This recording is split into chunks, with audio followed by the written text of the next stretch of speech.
Warning, this video contains rumors, speculation, strong opinions, and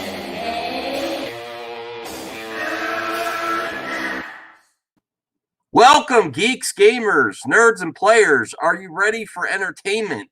Are you ready to go back to the movie theaters? Too bad. Aw, damn it. Aw, damn it, Sci-Fi froze. This is a pre-recorded video. Oh, great. All right. Should I start? I think he'll pop back in. I'll start, and then he'll pop back in. Okay. Well, he's not ready for this recorded video either. Everyone take a drink. Everyone take a drink. Every time silent. I'm not saying alcoholic. I'm not saying not. Just take a drink. All right. Let's get Grace up here. This isn't. Hey, there's not a lot to talk. Grace knows the stuff to talk about. Oh my goodness, she is so shocked. She is so shocked in that thumbnail. Or no, that's the beginning of the video. All right, let's get started. The completely necessary. Oh, I should make myself big. The completely necessary podcast should be back next week. I got to figure things out. The honest truth is, they're good video game guys, good friends. It's just it's finding a way for it to work because they're busy. They're also with their family guys, and they're really into the video game talk. So it's kind of it takes time away from their stuff to come here, but I still want to maintain friendships, and I still want to collab with them in the future. But I understand they're busy growing their channels. I get that. So I get that. But it should be back hopefully soon. I think next week, at least the Atari Creep said he should be available, hopefully. And Blues Tech, I'm hoping to ask Blues Tech as well to come back. All right. So hopefully Sci-Fi gets back in here. But I'm going to start it because it's a longer video. Hello, and welcome to this week's Movie Math, where I'm not going to lie to you. Right now, things are pretty bleak. Whoa! How bleak? Are they really that bleak, Grace? They are. Let's break it down. Okay. All right, so this was a bad week of news for Hollywood. So earlier in the week, Governor Cuomo removed malls, this is what I wanted to... and movie theaters from New York's Phase 4. Oh, really? The National Association of Theater Owners Wow. was trying to get movie theaters moved up to Phase 3. Well, now they have no phase, so maybe they should have kept their mouths shut. But now they have no phase. And by the way, the state is currently only in Phase 2. Wow. So that means there's not only not a set date for movie theaters to return in New York City or the whole state, but there's actually no timetable whatsoever for them to return. And remember, New York City is the biggest movie-going city in the entire country. I know, we're talking about the whole state, but New York City is in that state. And New York City, again, is the biggest movie-going audience in the country, if not the world. So not to have them on board is a major problem. Now, in California, movie theaters have been able to be open for a while now, except for Los Angeles, which is the second biggest city in the United States when it comes to movie going. We started already because the long video Sci-Fi. And then Mulan moved. To catch you up, there's big issues in New York with the medical pandemic. Governor Andrew Cuomo removes theaters, malls, and gyms from Phase 4 as cases spike in other places in the country. So it's not saying even like the Tenet release date of August 18th, I believe, I don't even know how they can plan a release date with different governors in different states having different timetables and priority over movie theaters. Theaters for New York are not a priority from Phase 4. Yeah. Phase 4. So that's interesting. Yeah. That is kind of, hey, not, some people in movie talk, including myself, so there's not a lot to talk about, but Grace is on it. She knows what's up. Like, remember when I did this on the other episode? I'm like, is there going to start to be a backlash with them holding movies hostage because there's no, like here, there's no priority for movie theaters to be reopened with some governors and some states. And if all states are not on the same page, can they do firm release dates? I think it was stupid I think it was honestly dumb for Tenet to move it just a few weeks and then give it another firm date. I think they should just like, okay, we're moving it and not give it another date, because I don't think it's going to happen, unfortunately. We'll just have to see. Surge in coronavirus cases this past week, which is why they're still having all these problems. But there were also huge surges, well, in multiple states. But the biggest, in addition to California, were in Texas and Florida, which also happen to be big movie-going states. And then there's China. China was on the verge of reopening its movie theaters a couple of weeks ago. And they're the second biggest movie market in the world after the United States. And I gotta say, sometimes it's pretty close between the two of them. Sometimes they're on par. Sometimes China's a little bigger, depending on the movie. But new coronavirus spikes there, where it started, by the way. They're still not out of this. And it started in China, and they still have not returned to normal there. People in the movie punditry game do not like to talk about VOD. It's becoming an inevitable scenario, unless you're like $1 billion movie. Unless you think it's that's hard to predict, but people, they know some projections.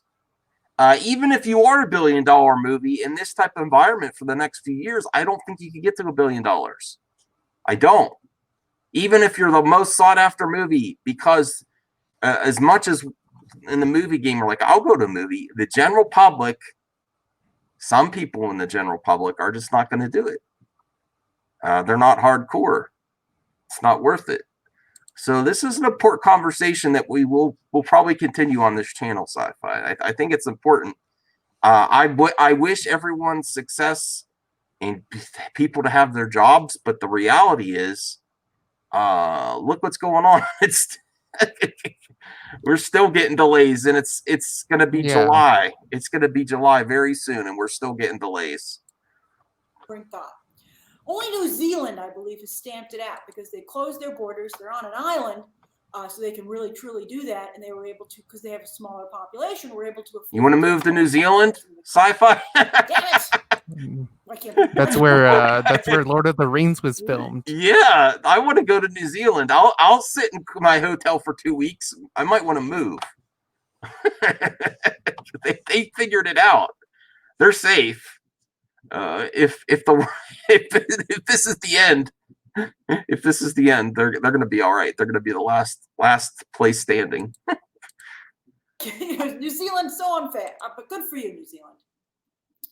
I think Avatar is starting to reshoot. I'm surprised they would let those people back in. I'm sure they have to all be tested and quarantined. Yeah, they were quarantined for. Hey, Grace, expert. I know for a fact that James Cameron went back and he had to sit in his hotel room for 2 weeks to make sure he was clear. They tested him right away. Are you still there, Sci-Fi? Oh, no. All right. Well, they tested him right away, and he had to sit there to make sure everything was okay. Nobody comes in unless it's for a very important movie industry. So I guess you can Sci-Fi, are you there? The health of the world and the economy, it's a really difficult balancing act. I think it's hard for everybody, although harder for some others that, in terms of doing the right thing. Anyway, in China, now they took reopening movie theaters off the table, and there's no set date for movie theaters to return there either. And as I told you a couple of weeks ago, it was reported that a number of movie theaters in China might never reopen because they too have been hit hard economically, and some theaters might just go out of business. Speaking of going out of business, AMC is continuing to threaten bankruptcy.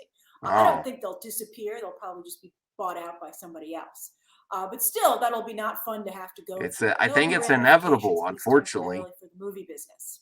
And all major movie theater chains in the United States have now decided to push their openings to July 31st, unhinged new release date. But of course, this is all tentative. And Tenet and Mulan could be forced to move again. Yeah. And everything else with them. They are leading the charge. And there's a lot of stuff tied to their release dates.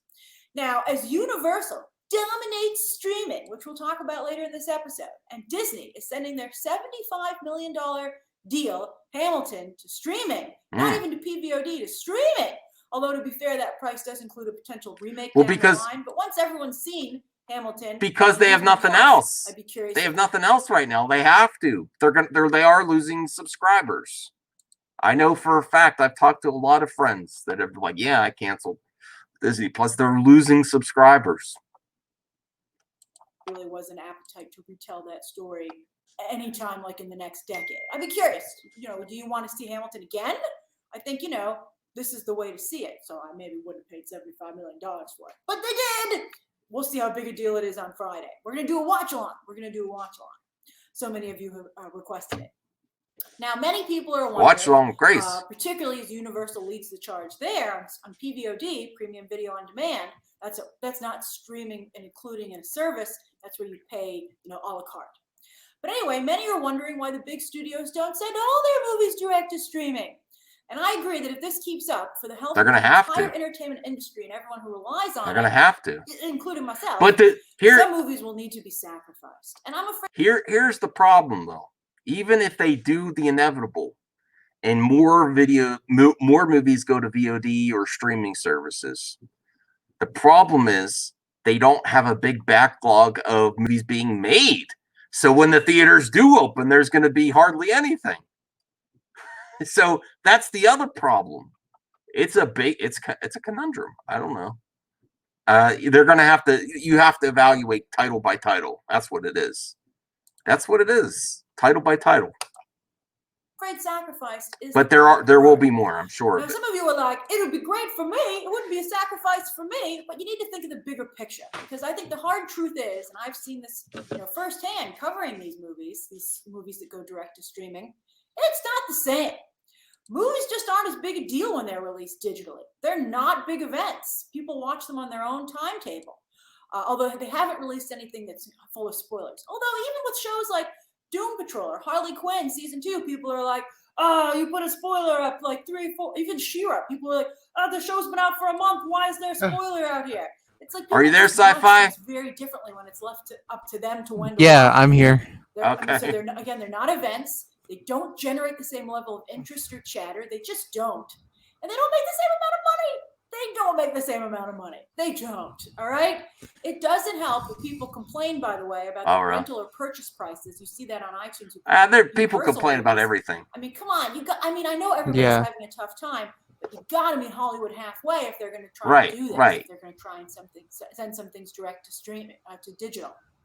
Now, we've only gotten numbers for Trolls. Numbers, by the way, which nobody can verify. We just have to take Universal's word for it.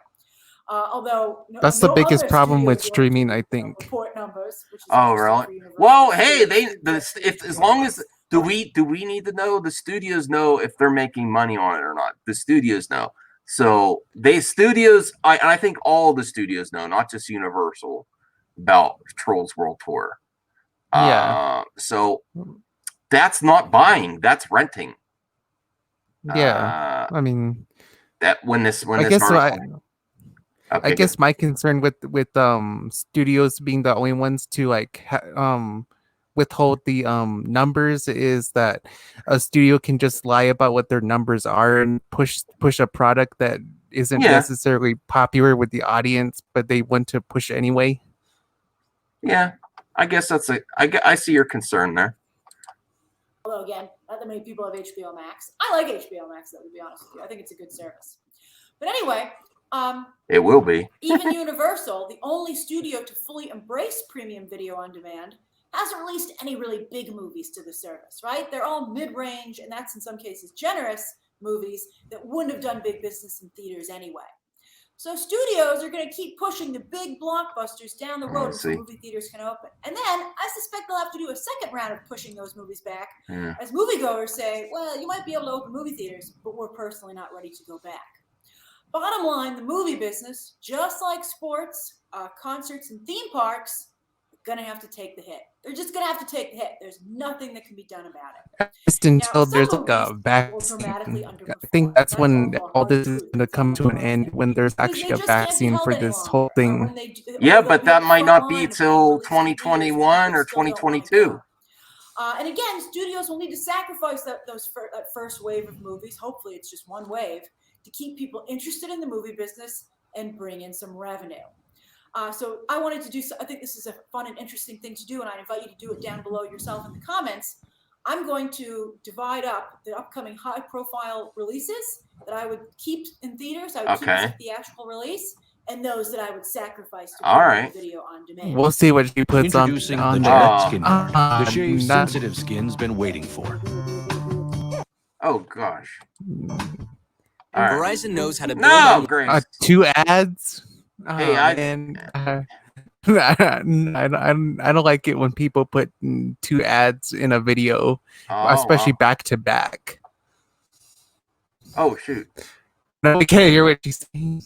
I muted it by accident. I would not send theatrical to digital. I think the scope of it, how it's intended to be seen, it's a gorgeous movie, and it's I agree. They released that second trailer because I think the further a movie gets along with this ad campaign, the more of a detriment that would be when it finally gets released because it'll just seem old.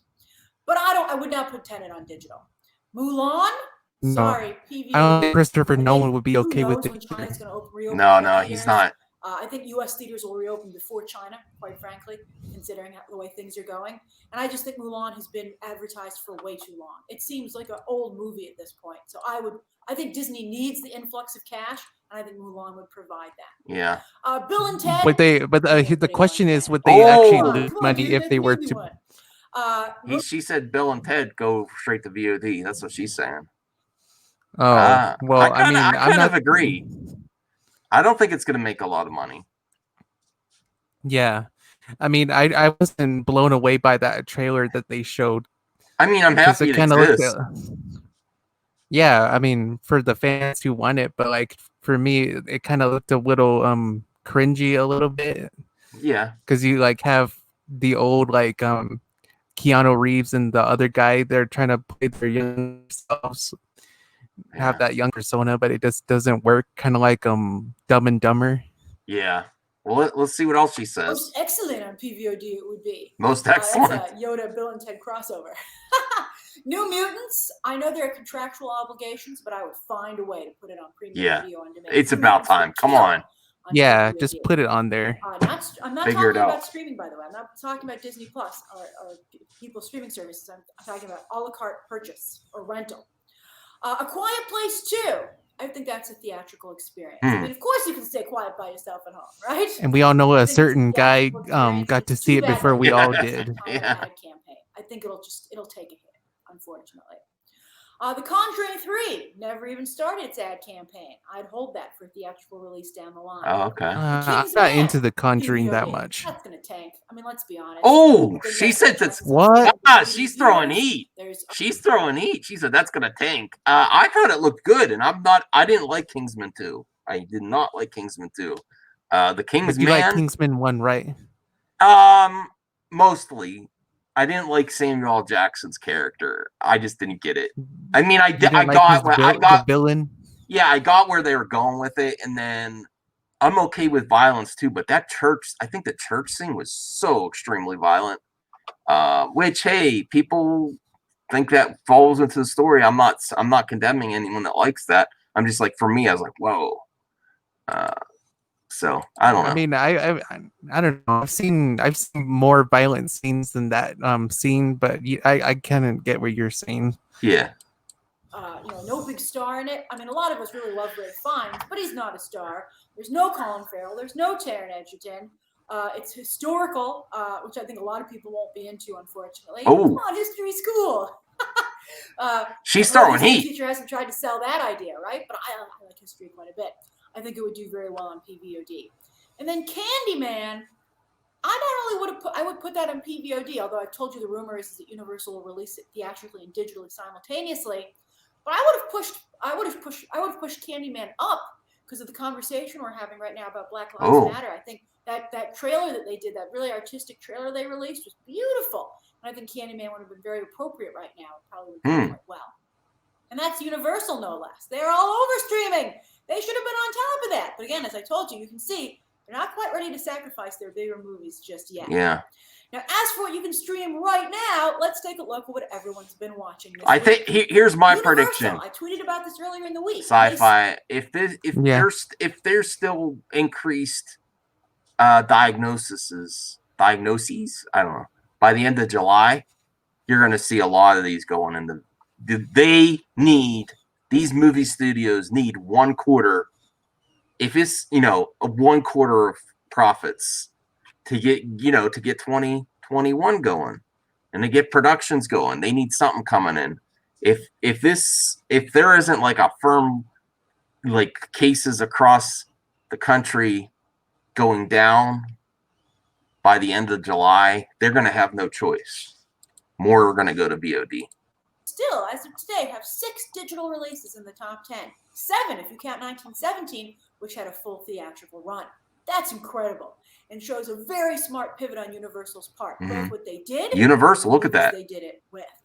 Jumanji got back up there. Sony's so good at riding the wave with deals.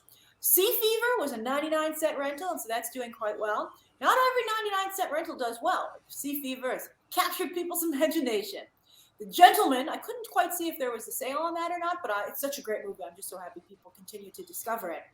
And then I want to point out, even though it's not in the top 10, Once Upon a Time in Hollywood is in the top 20 because it's just $8 right now. That's an amazing deal for that movie. I have problems with that movie, but I do think it's very entertaining. Listen, for $8, digital only buying, it should be around that price. Maybe 10, 12. Yeah. Not $20 for a digital only. Come on. I like that they're doing that. That's great. At least not. I understand if right when it's released, but as the months move on, bring that price down. Goodbye. I wanted to bring that to your attention if you have not seen it yet, or were thinking of maybe purchasing it at some point. Then over on Disney Plus, hooray! They got a Disney original into the top 10. The Making of Frozen 2, which also boosted the movie into the top 10 back into the top 10 really? as well. I didn't know that was on there. Avengers Infinity War also debuted on the service this week and shot to number 3. And that boosted Avengers Endgame back into the top 10 too. Also, Josh Trank's Fantastic Four. Also, that's on Disney Plus. That Doom breakout scene is very cool. I think it's funny. That's trending on the service. It wasn't that bad, except the last third. Last 30 is truly awesome. Wait, is she talking about Fantastic Four? Yeah. Kinberg that did that. Oh. That's shocking. But that's a hot take a little bit. Bad turn. Then over on Netflix, I'm so happy that Eurovision is #1. I watched Eurovision. That, at least according to Twitter, is making a lot of people very happy. I had a lot of fun. It's silly. It's not the great film. I gave it a good review, as you know. Will Ferrell has made some very bad movies over the last few years, but I'm so happy to see that he hasn't been totally written off, Although even Adam Sandler hasn't, I think, been totally written off. Both comedians, when they do good work, people come back, which is great. I wonder if Will Ferrell will hit Netflix, now that I think about it, because Adam Sandler has an amazing deal with it. I didn't see that. I haven't watched the Adam Sandler Netflix movies. Well. And, I'm sad to say, does seem to find his career in kind of an Adam Sandler-y situation. Yeah, Will Ferrell. Although Rachel McAdams and Dan Stevens are a big part of why Eurovision is as good as it is. So I hope to see them in some of the future poster frames for the movie on the service. And also, you have to give Will Ferrell credit for spotlighting Eurovision. It was a very clever idea and well executed. Now, as for this coming week, it's a holiday here in the United States. I'll be curious to see how people take it off because everyone's kind of off as it is. 4th of July falls on a Saturday this year, so it doesn't really take away from the I'm interested to know how many people are going to do fireworks shows. Compelling it's already started. Which the trailer seems to have an amazing budget. Then on Warrior Friday, 9. Hamilton debuts on Disney. I want to Plus. watch As Warrior I said, 9 on July. Watch along, and we'll see how. I'm going to watch Warrior 9 on July 2nd. Thinks it will be. Netflix on Friday drops Nasim Pedred's comedy Desperados. I think she's very funny. I particularly liked her in Aladdin, so I'm very happy to see her get her own movie. It looks pretty good actually, and it has a very strong cast, like a very strong cast. I think I might watch that film. I'll see if I can review it.